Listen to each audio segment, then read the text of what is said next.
Press करेंगे तो company create करने से रिलेटेड एक फीचर, एक ऑप्शन आपकी स्क्रीन पे रिफ्लेक्ट होगा। तो सबसे पहले हम कंपनी क्रिएट करने से रिलेटेड जो भी प्रोसेस है उसको रन करेंगे। तो जैसे आप अपनी स्क्रीन पे देख सकते हो, सबसे पहले की लाइन में जो आपके पास ऑप्शंस है, इसमें आपकी डायरेक्टरी का नाम दिया गया है जहां पे आपका डाटा सेव होगा। और उसके बाद अगर आप ध्यान से देखो तो ये फील्ड है जिसमें आप अपनी कंपनी के नाम को इनपुट करोगे। और जैसे हमारी कंपनी का नाम है basically India cement trading company, तो सबसे पहले आप अपनी कंपनी का नाम टाइप करोगे। उसके बाद आता है मेलिंग नेम। मेलिंग नेम और आपकी कंपनी का नाम बेसिकली सेम होता है, लेकिन अगर आप मेलिंग नेम में कोई डिफरेंट नेम डालते हो तो जब आप रिपोर्ट्स प्रिंट करोगे तो उस पर वो नाम प्रिंट होगा। अदरवाइज नॉर्मल सर्कमस्टांसिस में आपका मेलिंग नेम और आपकी कंपनी का नेम आपका सेम होता है। उसके बाद एड्रेस। अब जैसे हमारी कंपनी का आप कंप्लीट एड्रेस भी डाल सकते हो या आप सिर्फ सिटी का नाम, जैसे हमारे पास जो अवेलेबल इंफॉर्मेशन है उसके अकॉर्डिंगली हमारी कंपनी सिचुएटेड है चंडीगढ़ में, तो हम एड्रेस में चंडीगढ़ प्रेस करते हैं। उसके बाद स्टैट्यूटरी कंप्लायंस फॉर्म।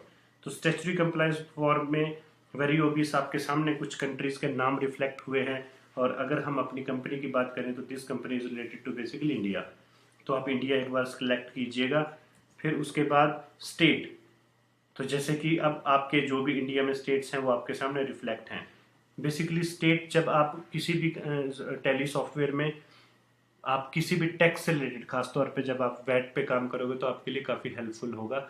आपने यहाँ पे करेक्ट जो है आपका स्टेट है, इसको आपने गलत नहीं करना, बहुत ध्यान से इस पर आपको एंटर लगाना है। तो चंडीगढ़। उसके बाद पिन कोड, जैसे हमारा लोकेशन के अकॉर्डिंगली हमारा पिन कोड है 160036। उसके बाद टेलीफोन नंबर, जैसे हमारा 3 टेलीफोन नंबर सपोज करो ये है, तो हमने टेलीफोन नंबर। उसके बाद ये सारे लगभग आपके सारे ऑप्शनल फीचर्स हैं, आप इनको चाहो तो आप छोड़ भी सकते हो और चाहो तो इनमें आप अपनी पूरी इन्फॉर्मेशन डाल भी सकते हो। उसके बाद जैसे सपोज करो हमारा ईमेल है,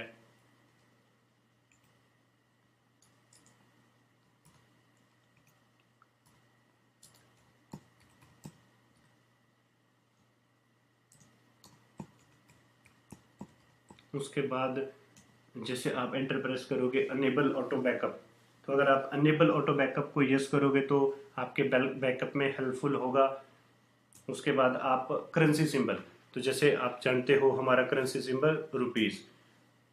उसके बाद मेंटेन, इसमें दो फीचर आपके कंप्यूटर स्क्रीन पे रिफ्लेक्ट हुए हैं, अकाउंट्स ओनली और अकाउंट्स विद इन्वेंट्री। तो जैसे हमने आज डिस्कस किया कि today's our class related to basic accountancy, तो आज हम सिर्फ अकाउंट्स ओनली करेंगे, and accounts related to inventory इसके बारे में हम लेटेस्ट स्टेज पे डिस्कस करेंगे। उसके बाद फाइनेंशियल ईयर, जैसे अभी हमने डेटे में देखा हमारा जो फाइनेंशियल ईयर है वो स्टार्ट होता है 1 अप्रैल 2002 से 2002। उसके बाद बुक्स बिगनिंग फ्रॉम, देखो वेरी ऑब्वियस, जिस डेट को आपका फाइनेंशियल ईयर बिगिन हुआ उसी डेट को आपकी बुक्स बिगिन होंगी, दोनों की डेट सेम रहेगी। लेकिन कुछ स्टूडेंट्स इसमें नॉर्मली गलती कर देते हैं कि यहाँ पे 1 अप्रैल और बुक्स बिगिनिंग में वो 31 मार्च डाल देते हैं बिना इस बात को ढंग से देखे। दोनों में डेट सेम रहेगी 1 अप्रैल 2002। बुक्स बिगिन फ्रॉम, अगर हम टैली की बात करें, ये फीचर्स इन्होंने स्पेशली इसलिए दिया है कि इन केस जिस फाइनेंशियल ईयर में सपोज करो आपकी कोई कंपनी किसी फाइनेंशियल ईयर में शुरू हुई, नई कंपनी आपकी है, जैसे वो 1 सितंबर को शुरू हुई, 1 सितंबर 2002 को शुरू हुई, तो इस कंडीशन में आपका जो फाइनेंशियल ईयर है वो तो 1 अप्रैल ही रहेगा, लेकिन बुक्स बिगिनिंग फ्रॉम आपकी कहाँ से आएंगी 1 सितंबर 2002 से। लेकिन अगर आपकी कंपनी ऑलरेडी एग्जिस्ट करती है और फॉलोइंग ईयर में जब आप काम करते हो तो ये डेटें सेम रहेंगी। उसके बाद हमारे पास आता है यूज सिक्योरिटी कंट्रोल।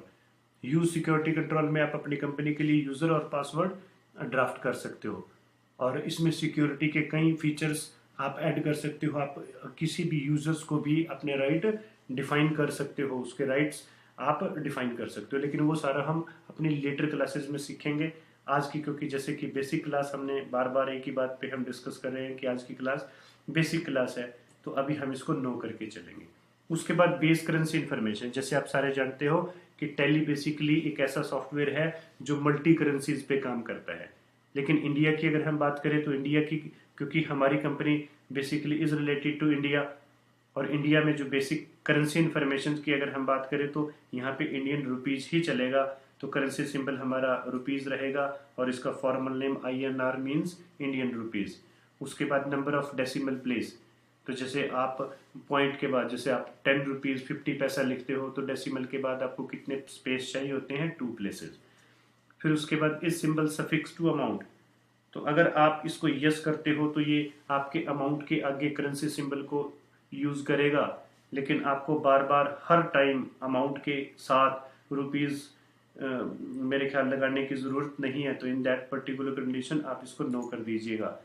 उसके बाद सिंबल फॉर डेसिमल प्लेस, तो डेसिमल के बाद जो अमाउंट कहलाएगा वो आपका पैसा कहलाएगा, ठीक है। जैसे डॉलर्स के साथ सेंट होते हैं, वैसे ही रुपए के साथ हमारा क्या है, पैसा। फिर शो अमाउंट इन मिलियंस, अगर आप इस ऑप्शन को यस करते हो तो ये फिर आपके अमाउंट को 10 लाख को 1 में कन्वर्ट कर देगा। तो फिलहाल आप इसको, क्योंकि आपको जो काम करना है वो रुपीज में करना है, नॉट मिलियंस में, तो उसको आप हमेशा नो रहने दीजिएगा। उसके बाद put space between amount and symbol, तो जब हमने सिंबल लगाया ही नहीं तो चाहे इसके आगे उसको यस स्पेस दीजिएगा या नहीं दीजिएगा कोई फर्क नहीं पड़ेगा, तो यस या नो में कोई डिफरेंस नहीं है। Decimal place for printing amount in words, तो जब आप वर्ड्स में जब अमाउंट प्रिंट करोगे तो क्या वहाँ पे आपको डेसिमल के प्लेसेस यूज करने हैं, तो अगर करने हैं 2 प्लेसेस यूज करने हैं तो आप इसको रहने दीजिएगा। उसके बाद आपके पास ऑप्शन आता है एक्सेप्ट यस और नोट। देखो अगर आप टैली सॉफ्टवेयर की स्पेशली बात करो तो जब भी हम कोई भी इंफॉर्मेशन हमें टैली सॉफ्टवेयर में सेव करनी होती है तो तब हमारे पास ये ऑप्शन आता है